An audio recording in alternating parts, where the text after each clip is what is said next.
भाव याद आ गया। मैया लाला को कहाँ ले गई? गौशाला में।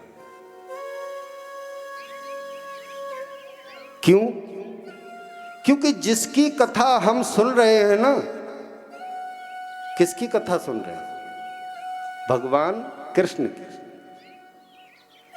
हम सबके इष्ट हैं भगवान श्री कृष्ण, लेकिन सबके इष्ट की भी अगर कोई इष्ट है तो वो है गौ माता।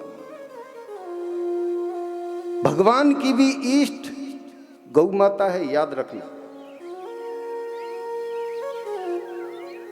और मुझे कहने में बिल्कुल संकोच नहीं है कि जिस गांव में, जिस नगर में, जिस गली में, जिस मोहल्ले में गाय परेशान रहेगी, आप 4 पैसे में सफल हो सकते हो, लेकिन आपकी अंतरात्मा कभी शांति नहीं पा सकती। जहां गाय दुखी है वहां पूरा नगर, जिला, गांव सब दुखी रहेंगे। समय का प्रभाव है,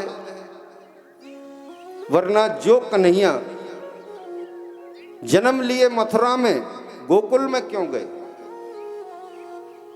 गोकुल का अर्थ अगर आप लगाएंगे तो क्या निकल कर आता है? गौ माने गाय, कुल माने समूह।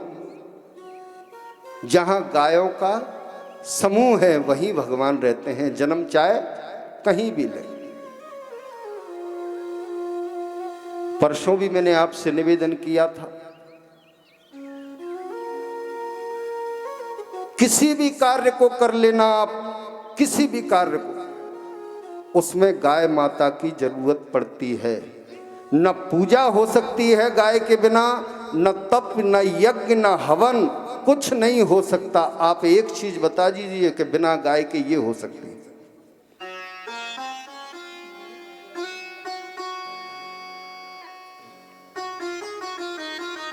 आजकल जो हम प्लास्टर पेरिस की जो मूर्तियां लाते हैं ना, गणेश जी की लाते हैं गणेश जी के दिनों में, लेकिन हमारे यहाँ गोबर गणेश माने जाते हैं। क्या मानते हैं?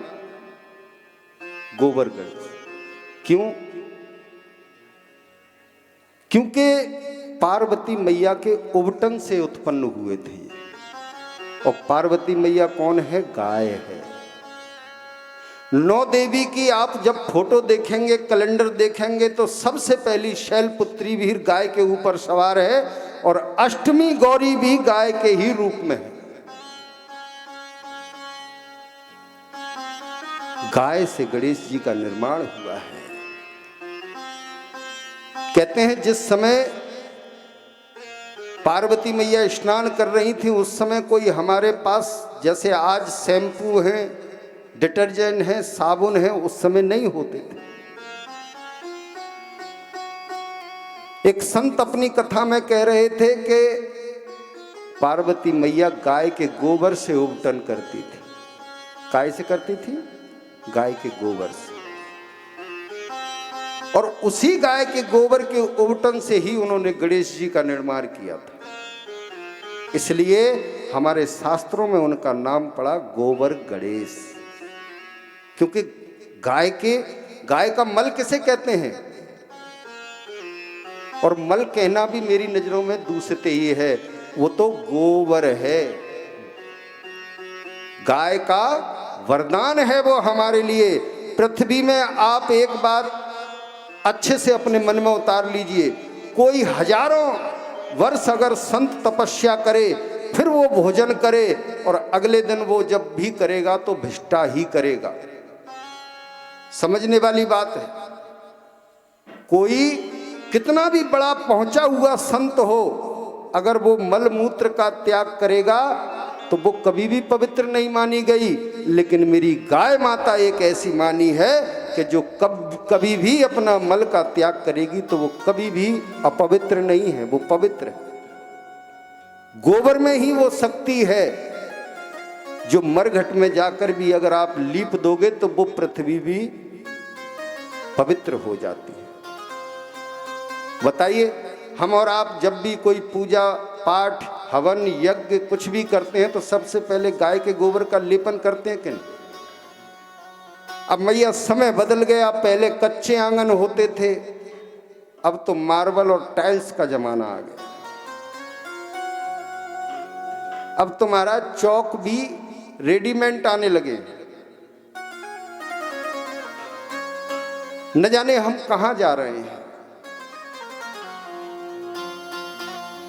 जब हम गाय को रखेंगे ना तो गणेश जी हमारे घर में प्रकट होंगे, और गणेश जी होंगे तो उनकी पत्नियों के क्या नाम है? रिद्धि और सिद्धि। जब गणेश जी हमारे यहाँ गाय होगी तो गणेश होंगे, और गणेश होंगे तो रिद्धि और सिद्धि भी घर में होगी। फिर उनके 2 पुत्र हैं, शुभ और लाभ। तो महाराज केवल एक गाय से सारे सुख हैं, लेकिन राजनीतिज्ञों ने, धर्म विरोधियों ने,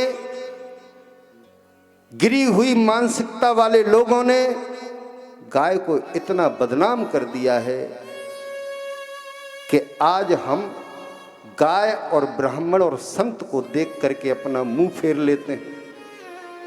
आज इन तीनों की बेकदरी हो रही है।